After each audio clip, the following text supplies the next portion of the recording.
Hello, and welcome to Perspectives, where I take a deep dive into the issues of the day and where we take a look at people's opinion on such issues. I am Ruth Osime. And I am Olatorera Majekodumi Oniru.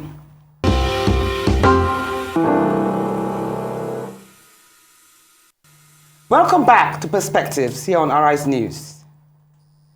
Domestic violence has continued to increase in frequency and scope across the world.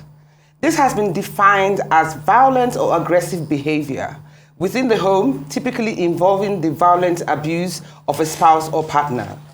In contemporary terms, however, domestic violence has proved to be a wider and more disturbing global phenomenon. Here in Nigeria, it seems to have become a far bigger problem than expected in the past few years, perhaps owing to the increasing loss of economic opportunities available to the average citizen. Social workers, students of sociology and public interest groups, such as NGOs, all tend to share slightly different views about the rise of this cankerworm within the traditional African units.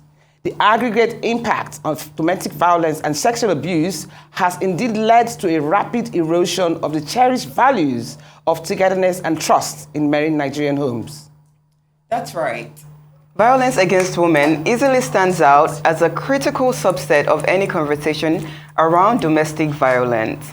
In a society where stereotypes about the weakness of the female person continues to persist, and where opportunities are still largely restricted to women in politics and business, all manners of predators continue to roam, exploiting the yawning gaps in law to take advantage of women. But as we are going to find out from the next report, it appears that something is already being done about it here in Nigeria. We now take a look, and then we would come back for more on Perspectives. Owaje and Olushola shows that 69.8% of female students in tertiary institutions have been sexually harassed by male classmates or lecturers. The bill for an act to make comprehensive provision for the prohibition and punishment of sexual harassment of students by educators in tertiary institutions hopes to address this. Though the sexual harassment bill has been passed by both chambers of the National Assembly since 2021, the document is yet to be assented to by President Muhammadu Buhari due to many pushbacks, especially by the academic community, who see the bill as not consultative enough to have gotten the passage. Now, key stakeholders say the bill's scope should be expanded to accommodate other institutions besides tertiary institutions, which it currently covers.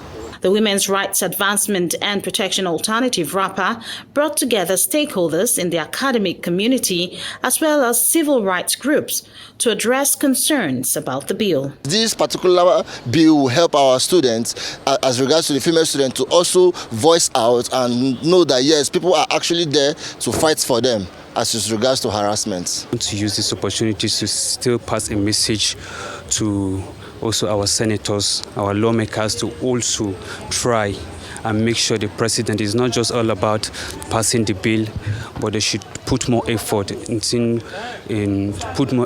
see that the president assent to the bill. One of the things we brought this team together is so that we will chart a way forward using contextual structures that they already have to make sure they give visibility to advocacy, to relevant quarters for this bill to become a law, finally. Though many stakeholders welcome the bill, they, however, say there are grey areas the bill did not address. This bill is very critical in as much as it is necessary to give women and girls, most especially, favorable and equal learning environment across tertiary institutions.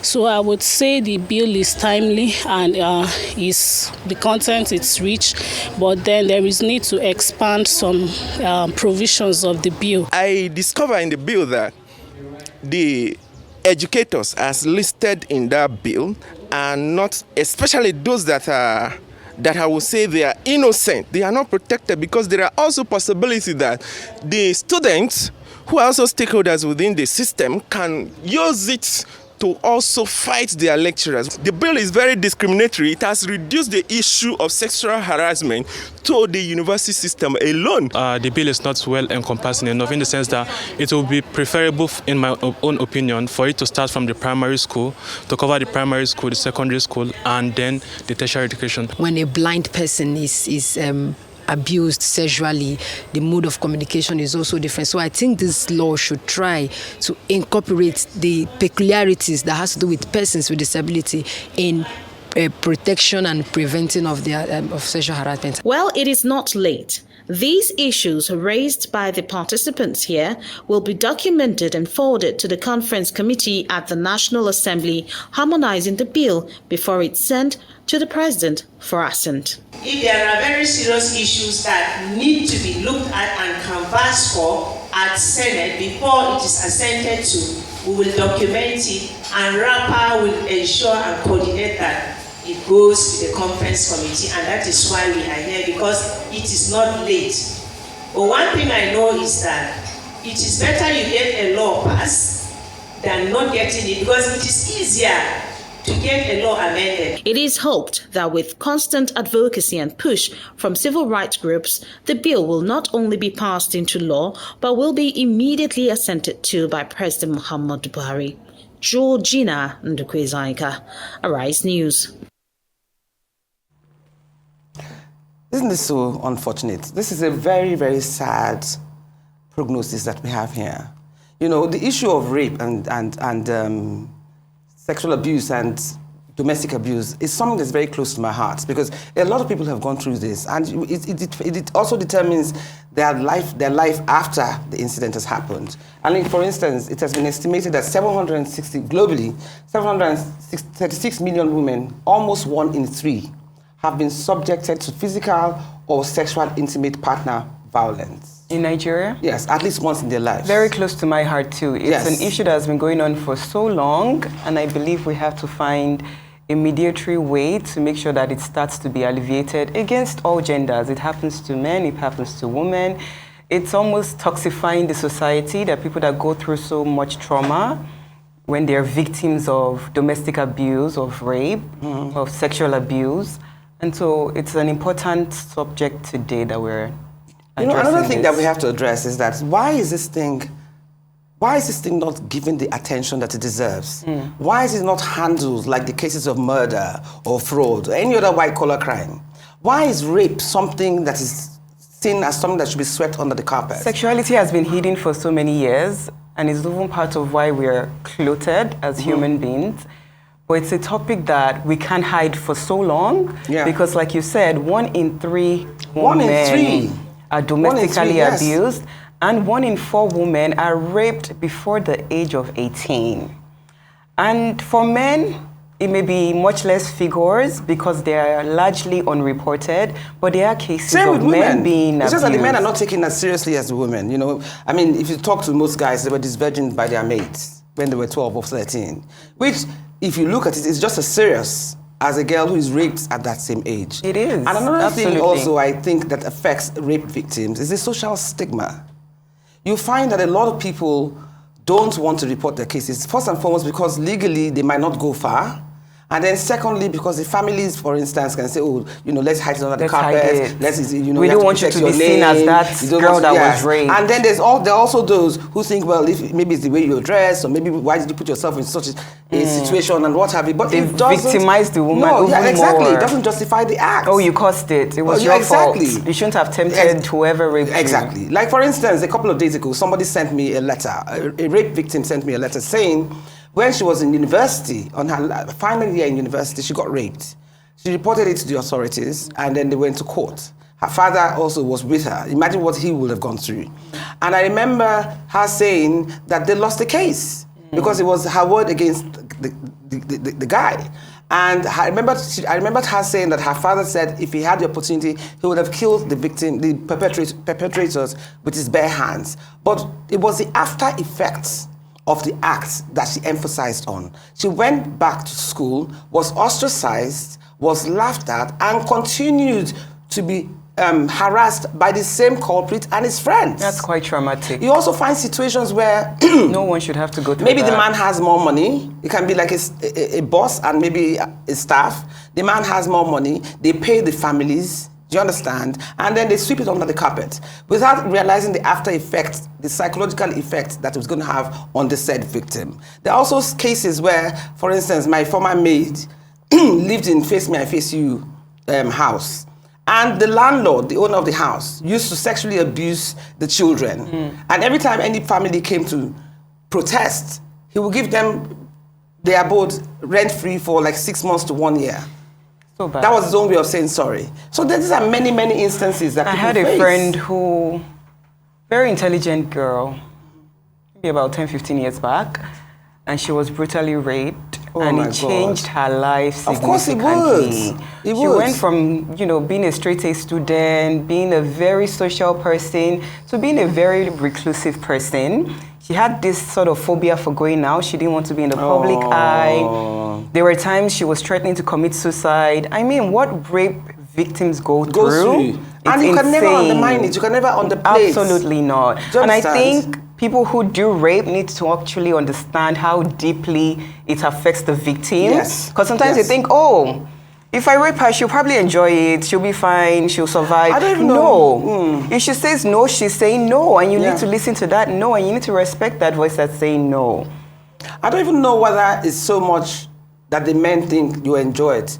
Sometimes men will tell you that when a woman says no, she doesn't really mean no. Who are you to determine whether she means the no? That too. Do you understand? And then you also find that if the person, the perpetrator comes from a relatively large family or a name that is well respected in society, and then the victim is just, the average girl, maybe her parents are just struggling workers and they don't really have much money, the chances of them getting a lawyer that can compete can go against the kind of lawyer that they will get. It's slim. Financial assistance is also not there. Some of them still get away with it. And they get away with blue murder. There needs to be laws that actually prevent them from doing such. There has to be. If you say, oh, this is the massive repercussions, you're going to go to jail for XYZ amount of years, and they really know, and it's widespread, like it's known in the society that, look, this is unacceptable and these are the repercussions. I think we'll start to see people limit their actions and respect women's voices. You mentioned earlier, the governor of El-Rufai has said the punishment for rape is surgical castration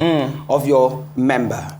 Maybe if something like that was taken more seriously, and then you know that you can go to prison for life. With both genders. For both genders, especially the men. We have to protect our men who are raped at younger ages too. Oh, please, let's not even talk about child abuse. That is another topic entirely. We are heading for a short break, and when we return, we will get to meet with our first guest, Betty Abah, a journalist, author, and women and children's rights activist. Perspectives will return in just a moment. Do please stay with us.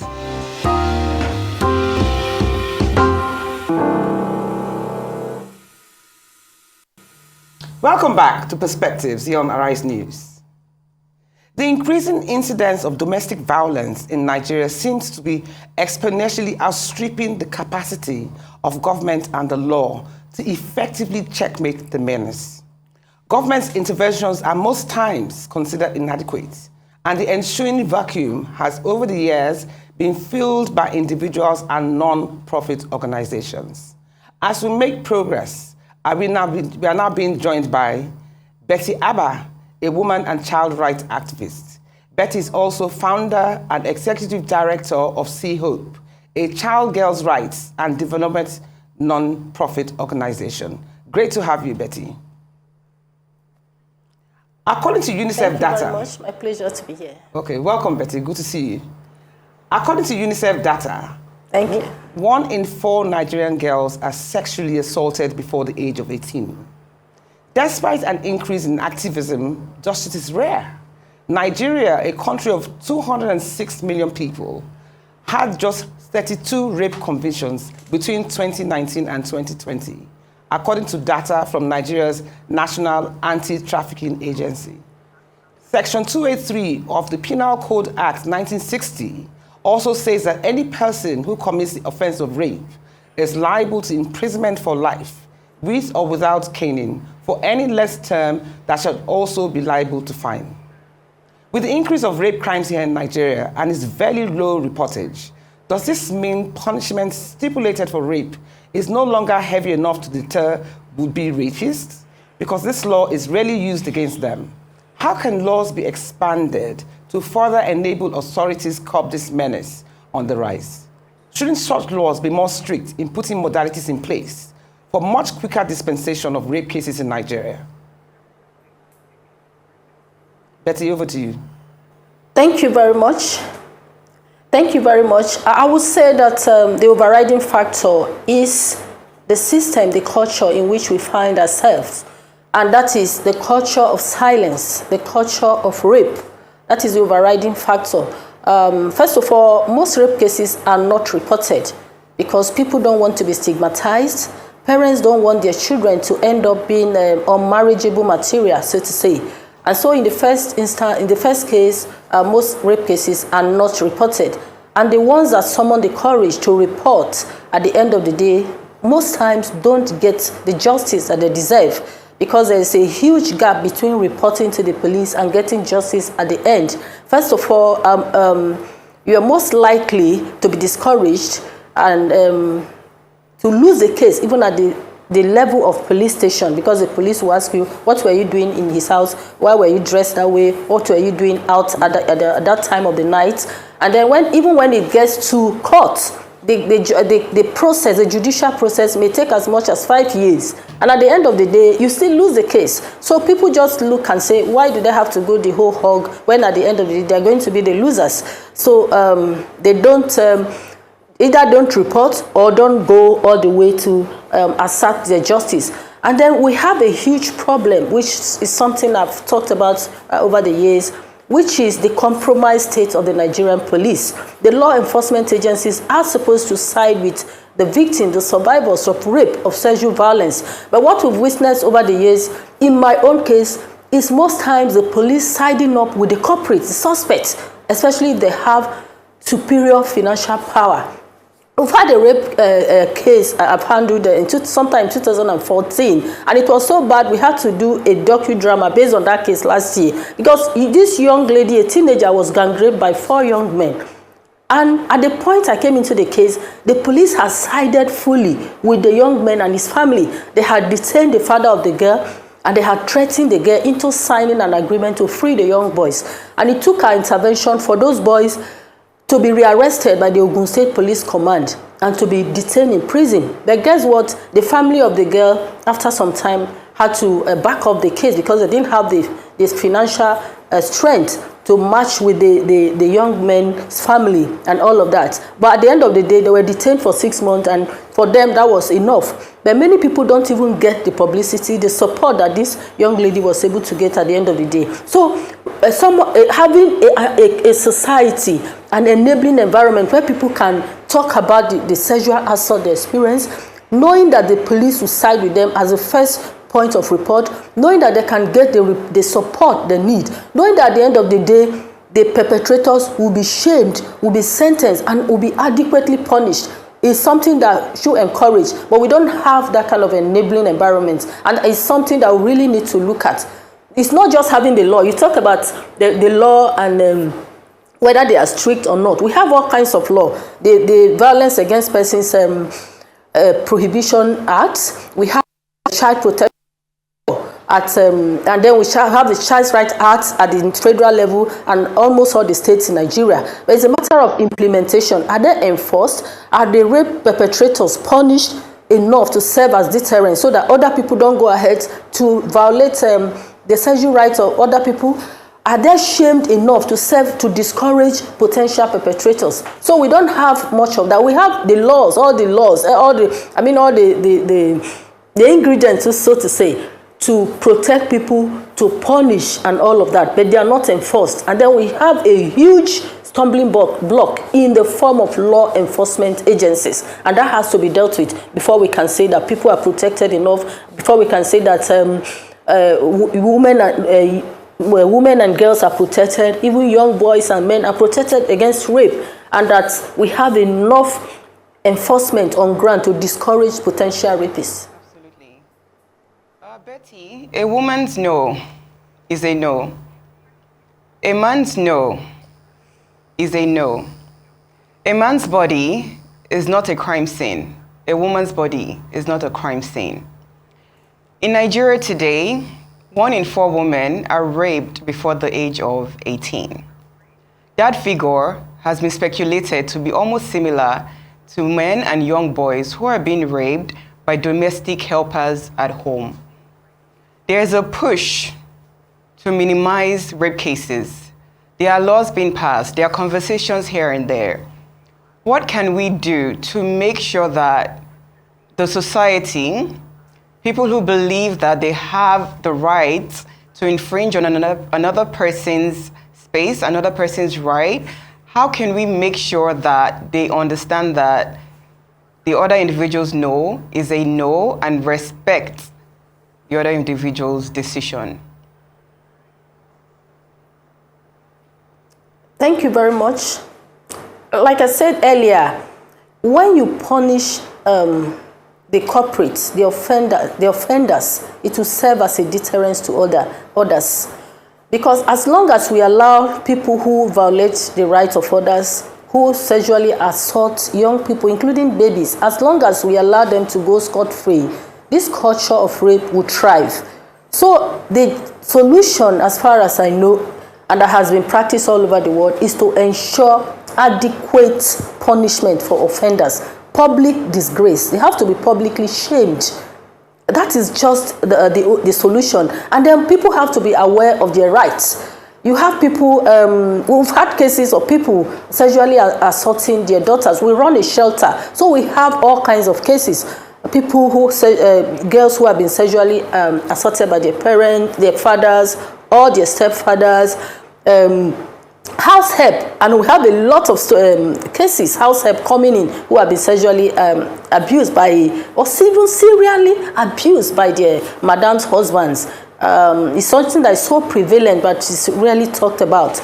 And then the fact that these people go scot-free most of the time, the fact that the people who are the victims are not even aware of their rights, that they can report these people, that they can be punished, that there are even laws available to adequately punish these people. So awareness is key. People have to be aware. And then we've been talking about the issue of spousal rape. Like you said, no is no for every man, for every boy, for every wife as well, and even husband. So, you know, spousal rape is extremely prevalent in the African culture. And then it's something that is rarely talked about, because men believe that their wives are their properties and they can do with them whatsoever they want. And we shouldn't be so, because a wife's no should also be said to be no. So when wives are even aware of the fact that they have a right to say no to their husband, not now, not this night, not at this point, and then we can go from there. But most people are not even aware. And when you tell some women you have a right, they say, your husband again, so you are going to push him to be sleeping with harlots and all of that. So I think that people have, first of all, the awareness is key, and then we have to keep pushing for implementation of the law, and we have to keep shaming culprits, especially sexual predators, publicly, so that they are shamed, and then potential predators will be put off. Potential predators will stop in their track. I believe that is the only solution. Awareness and then enforcement of law. Public shaming of perpetrators of sexual violence. Thank you so much, Betty Abah. It was a pleasure having you on Perspectives. We're heading for a short break now. And when we come back, we shall be speaking with Ada Osomonika, a mental health therapist and consultant, as we switch gears to look at the impact of domestic and sexual violence on victims. Perspectives will return in just a moment. Do stay with us.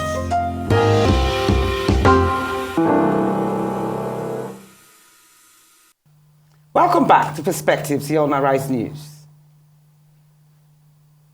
Just how deep are the mental and psychological effects of domestic violence and sexual abuse?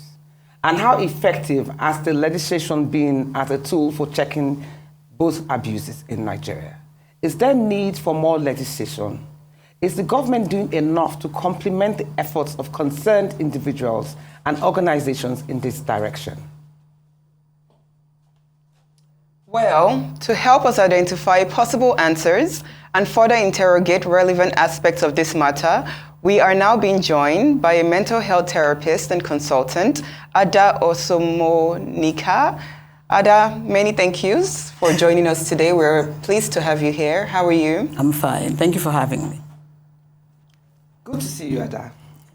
As Betty said earlier on, most women find it difficult, most rape victims or victims of domestic and sexual abuse find it difficult to go to the police, find it difficult to report to the right authorities because they feel they don't have the kind of support that they need. And a lot of people are living testimonies of how such acts have backfired against them, either because they didn't have enough money to pursue the case or societal pressure was put upon them by families and what have you. Now, in Nigeria, the rape woman, as far as I'm concerned, is victimized twice. First, by condemnation from society, and then the psychological effect that it has on her. Do you understand? So what I want to know is that what is the government doing to embrace this issue more and give it the seriousness that it needs? After all, if somebody kills somebody and the person is accused of murder, there's pity, there's condemnation, but there's fight for justice. Their voices are not silenced. The fact that domestic abuse, especially rape, sexual violence, has been downplayed by society has had serious, extreme negative effect on our women and their confidence in building up. We've talked about house girls who are raped by their bosses. We've talked about children who are raped by their uncles. And what are NGOs doing? I know they're advocates for these causes, but what are NGOs doing to lend their voice to such issues and ensure that they get the support from the government that they need? How have NGOs partnered with the government, for instance, to enable them bring these perpetrators to justice? But as for what NGOs are doing, well, I think the thing is this, right?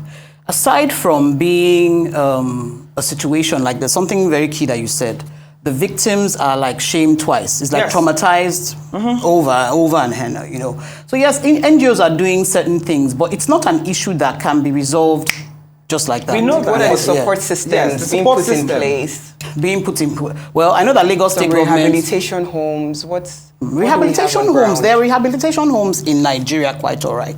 For rape cases, for sexual abuse? For all kinds of mental health situations. Yeah, but even before we get to the homes, how is it addressed immediately?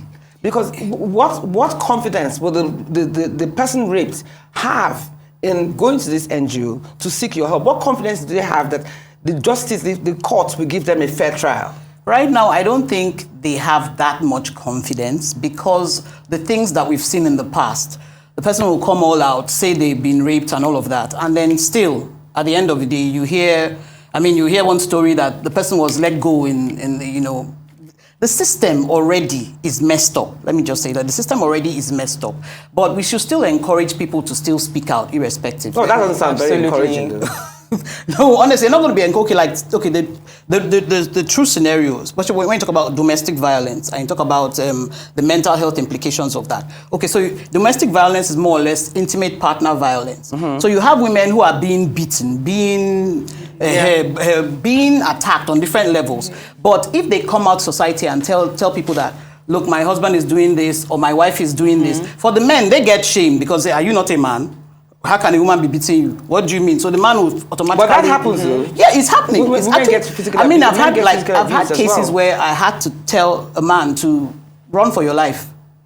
The woman had actually tried to set him on fire in the night. Wow. Yes, true life story. So I deal with like real situations. It's both genders. It's more when it comes to the women. Let's not doubt that. It's more. But it's actually creeping up now with the men. When you have a woman, next thing she starts slapping. You know, and then you feel you're a man. You're a man, so you got to take it. You got to take it. But for those victims who have been victimized, like she said, double victimized. They've been through so much trauma. They can't speak up. They're limited in their progress output, what they can do, what they can achieve, because they're constantly being reminded about what they went through, and it is limiting them from progressing. What is out there for them? Assuming I was a rape victim in Nigeria, where do I run to? Where do I start? First of all, you will need therapy, first of all, because the truth of the matter is that something was taken from you. So there's a kind of trauma that comes from that violation, which you need to deal with first to even understand, because if you ask people who are some people will tell you, they don't really understand what just happened to them.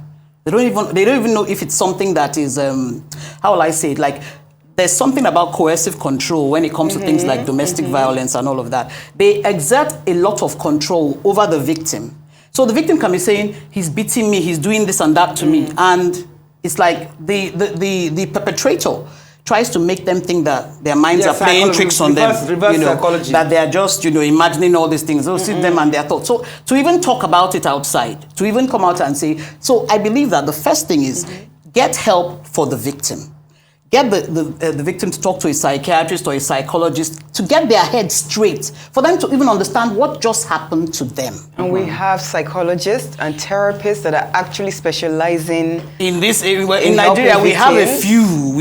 That is another issue entirely. Mental health care, we're not, how will I say it? When you talk about, we're not evenly matched. There's no one psychiatrist to one Nigerian or any of that. They're just, we're few who are still here.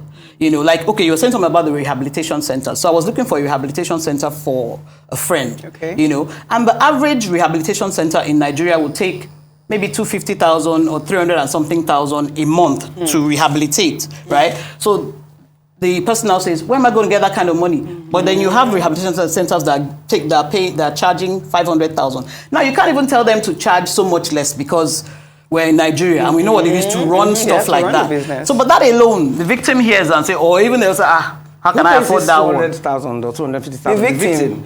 It's the victim that will pay how many the 250. We're talking about rural women here sometimes. That's what how I'm many saying. of them can afford to pay that? I don't even want to, even the person that is working in an office, exactly. You give them that kind of price. In today's Nigeria, a person will say, please, let me just stay like that. I mean, there are people that, I've had people, they tell them you need therapy, and the person will say, let me go and eat Abah in a cafe. When I sit down and finish eating Abah, I'll feel all right.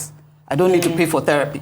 But that is very expensive for the average person in Nigeria. It is. I didn't realize that it was that expensive. It is, So there was a kind of like, well, I won't call it a campaign. I was just start talking about it that, look, before it gets to the point where it has to be a rehabilitation situation, because the thing about rehabilitation is this. So I had somebody, the woman went to the rehabilitation, went 1 month, 2 months, but when she got back home, or the place she got back to, was the same place that she had experienced. Exactly. So she was more or less like back to square one altogether. So we talk before it even gets to that point, or what I had to tell you is, before it gets to that point, it's good that the person understands there's something going on with me. This is not normal. The dynamics in this relationship are not right. I'm in a toxic relationship. The awareness about such things, important. Even to women, because some women, you tell them, they know they are meant to leave that relationship. But they think, everybody's going to ostracize me, nobody's going to talk to me. The gospel singer who got, who died at the end of the day. You don't think, everybody will now look, I'm a pariah. They suddenly become pariahs in church. Nobody wants to invite them, So those are... Societal pressure is exactly. So they think about all that. That brings me to the point whereby it needs to be massively prevented to avoid the stages of being victimized. It should become normal. There was a time when child abuse was not. It wasn't people hardly. There's not enough time. People were getting raped, but everybody kept quiet. But now, imagine they tell little kids. We tell little kids now if they touch you this way, they talk in churches. We talk in mosques. So even the kids know now. What I want to ask is that, especially when it comes to rehabilitation, which has touched me most in everything that you have said so far. Not only is a woman's self-esteem destroyed when she's a victim of rape or domestic abuse, you find that most women tend not to want to even leave the marriage, especially if the man has money. Or especially if he's the one that buys you gifts. And she was limited financially herself. And then your self-esteem has gone so low. Then you also think, how am I going to take care of my children? How am I going to live my life? There's so many obstacles that make women stay in abusive relationships. But I wanted to ask, most banks or most corporate institutions have what they call corporate social responsibilities. Isn't there a way NGOs like yours could partner with such banks or such corporate bodies to raise funds or keep funds aside to enable these women have these rehabilitation centers without it costing them physically? this is actually even a solution you've just rendered, because imagine when GT started, when GT started with the autism and the other, everybody now said, oh, there are kids that have the, and that is really what we're meant to do. Organizations are meant to take these things that problems already in our society, because people can't afford this care. People can't really afford this care. Tell somebody pay 500,000 a month for how long? How long are they going to be? Expensive. It is. I searched. In fact, the cheapest one I saw was 250,000. For how long are you supposed for to? For a month, and that is different from like, okay, so you buy drugs. 4 million naira a year. Oh. That was the way. In fact, when I told the person who needed to, it was like, it's almost like, you know, like it's extra trauma. It's extra trauma to the trauma that is available. Yes. Right. So really, honestly, what services do they provide in those homes to cost that much? Well, they say they would keep the person will get therapy, then there'll be psychiatric care, there could be drugs, there could be, it's going through like those who even deal with addictions, helping them, you know, there'll be group therapy, discovering what caused the addiction, how can, you know, your system, your own, get back to society, how do you cope when you get back to society, how do you deal with this going forward? So they shouldn't need more than a month in there. Ideally. Well, that depends depending on the yes, that is it. It depends how bad. Because when it comes to trauma, if it's a one-time thing, maybe you just get robbed, somebody just slapped you once, you can just eventually you can get over it. But if it's been for like 30 years, 20 years, 10 years from physical domestic violence. Another thing we also need to point out, domestic violence is not just physical violence. Oh, yes. There are cases where verbal. I mean, I've had patients where it was just verbal abuse for like years, and then next thing, panic attacks. They can't move, they can't function, they can't, you know, a whole, you know, you see an Amazon of a woman will become reduced to like because the man probably feels that's the only way he can bring her down. That's the only way he felt to put her. You know, it's all about control. It's control. Yes. Because some men do that. Yeah, because I was thinking when even the Iran thing, I was saying, okay, why are they pushing girl marriage and somebody 13 will be getting married? Because they want to. When you marry a grown woman and you tell the woman do this, do that, the woman will still argue with you now. But if it's a girl, from time you're telling her move here, she moves here. Still go here. So you want that level of control, the twisted kind of control. You want to raise that child to be who you want her exactly. You don't want her to operate outside. The same applies to relationships with partners and what have you. Some men feel that their masculinity is undermined when the woman is one picking the bills or the woman is excessively successful. Remember the other day we were talking about women in politics. Some women cannot go into politics because their husbands won't allow them. Very true. They want to remain the dominant party in that relation. They abuse good both ways. Do you understand? My say or no way, my way or you go the highway. So you find that most women, and I know a few people like that who are extremely successful in their careers, extremely successful in anything, but when it comes to man issue, it's a total reversal. And that has been from years of being abused, being made to feel inferior, not having confidence in yourself. Many men know how to chip away at your confidence. It also ties back to how you were raised. There are women that were raised to be submissive. Their mom, their dad, just, look, your brother has more rights than you. Your brother is bigger. You cook, you sweep the floor, you you're do the girl. Where the woman's place is in the kitchen. They hear those kind of things. So they've been raised that way. So it comes from upbringing. Are determined by what their mother was like. Very true. What they studied, what they if you have a very firm, assertive mother, a very strong woman as a mother, the chances of you being like her is very high. If you have a woman who was submissive, took all sorts of things from her husband, insults all in the name of keeping the marriage, it chips in at you because that's where you grew up. That's what you understand. But let me go back to this. That 250,000 thing that you mentioned threw me off track because how do a woman who sells akara, for instance, or a woman who sells groundnut or something that can barely afford to survive on her own, how do these NGOs provide at least the low-hanging fruits? How do you provide a welfare package for them of sorts? Because I remember the daughter of Graca Machel, that's the woman that married Nelson Mandela. Don't forget that her husband, before Nelson Mandela, who died, was also a president of Mozambique or Zimbabwe, I'm not sure which.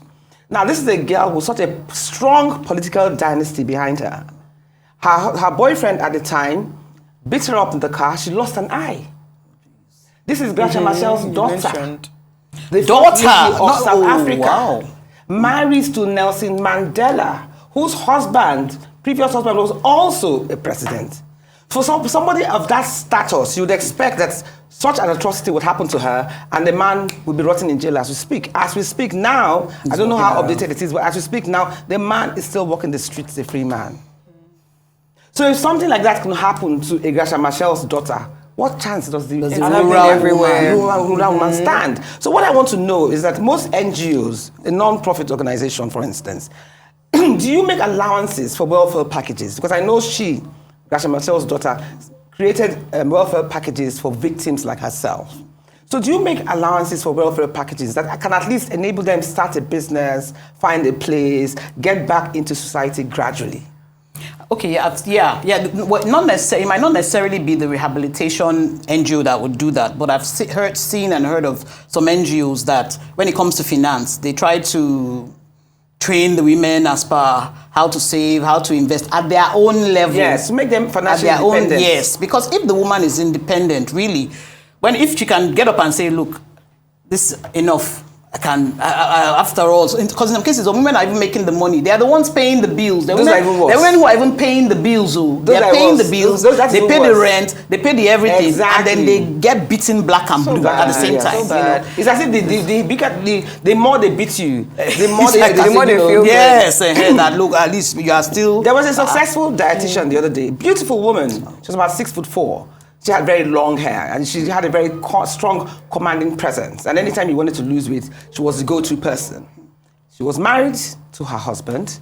They had 4 children, but he beat her black and blue.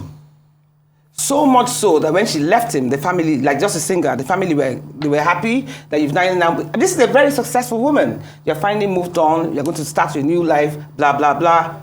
I don't know what sugar the man put in his mouth. That's her husband. She went back.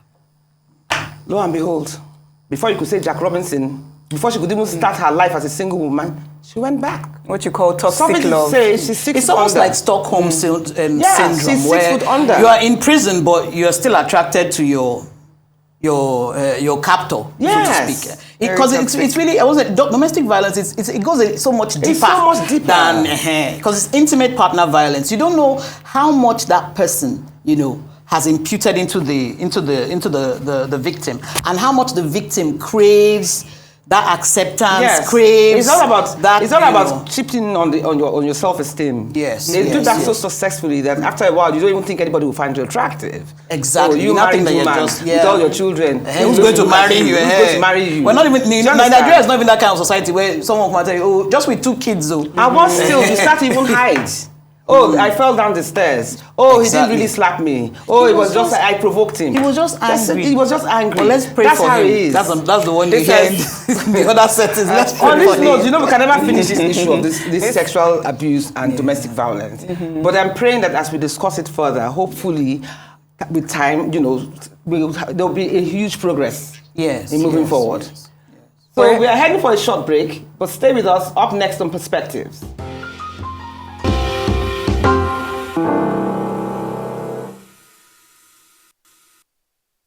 Perspectives here on Arise News.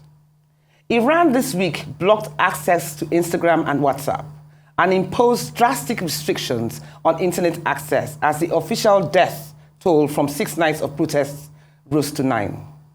The 2 apps were the most widely used after the blocking of other platforms in recent years, including Facebook, Twitter, and YouTube and TikTok. Connections have slowed significantly since protests erupted, following the government's announcement of the death of Masha Amini in Morality Police custody last week.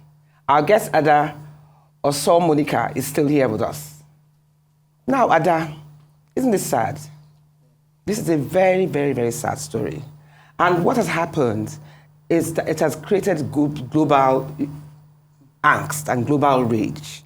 This is a woman, Maha Amini, who was allegedly killed because she didn't wear her hijab properly. Such extreme measures have happened in so many cases, like honor killings, where a father will kill a daughter because she married for love instead of marrying the people that they ordained for her. Now, this has become so bad that people are now reacting. The protests went global. Women 30 people have died so far in this protest. Do you understand? 30 people. Yes, 30 people have died so far. Christian Amanpour, for instance, actually wanted to interview the president of Iran. Before he came, she was asked if she could wear a scarf on her head, which she politely declined because she had interviewed his predecessors before and didn't see the need to wear a scarf. Needless to say, the interview didn't take place. There are those who also believe, as annoying and as infuriating as this act is, there are those who actually support the perpetrators because they believe that if you don't wear the hijab, is an insult to their religion. And if you don't wear it properly, you get 75 cane slashes, 75 slashes of the cane, or 60 days in prison. At the same time, it is also welcoming to realize that the opposition party in Iran, for instance, are supporting the protesters. The protesters are hoping that the army would also support them. But it has caused so much divide, and there's absolute mayhem. And this is encouraging to hear, because when will this stop? When will these honor killings or killings for taking extreme measures for breaking the law, when will it stop? Especially against women. You don't even know, especially against women, and it's so sad that this has to happen. People are revolting because there needs to be a change. Yes, exactly. There needs to be a change. Riot is it's the sound of when people have had enough. Yeah. And it's just like, and it's true about the matter itself is that when I heard the story, I was still stuck at the morality police. Yeah, guess what? I was still stuck at the morality police. How do you know that security agents were also threatening the family? Because they wanted to, obviously they broadcast it to the international media. They were threatening their lives. They wanted to intimidate them enough not to speak. Not to even speak out. They didn't release the body initially because because when you think about it, really, because when you look at in terms of domestic violence, right? So we have cases where people try to control their victims with digital technology. They try to create an atmosphere of omnipresence, somehow watching over that victim that he or she can't go anywhere, tracking them. Now, isn't that what the morality police person is supposed to be? They say they are meant to be for surveillance, to see if anybody is following the rules, but they end up, you see somebody, his hijab is just slightly, just slightly, properly, and then you lose your life. Where are the real crimes? As in the real, what happened to the real crimes? Now we are checking people's morals. Whether, are you, is the trouser showing a little or is it not showing? It's like as if we've gone to the dark, what do you call it, the deep side, This is why we're all crying out that we should all be feminists. Anyway, before I ask you what your final question is, I also feel that if sanctions are imposed on to these countries that perpetrate such an act, that normally I think the UN, for instance, will want to give them sanctions. But unfortunately, sanctions affect the people they're trying to protect. Because with sanctions, they cut off your medical supplies, they reduce what they can give you to assist you in your welfare. So I think most in the UN, there's that, how much of a rope can we really give? So I don't know whether sanctions is only the optional answer, but I think also if they train the victims on how best to handle the situations and invest more money in the police and the authorities, I think there will be a way that you can work around this, whereby victims don't just become victims; they can overcome the obstacles because of the faith and confidence that they would have in the police. If you can give us your final words on that.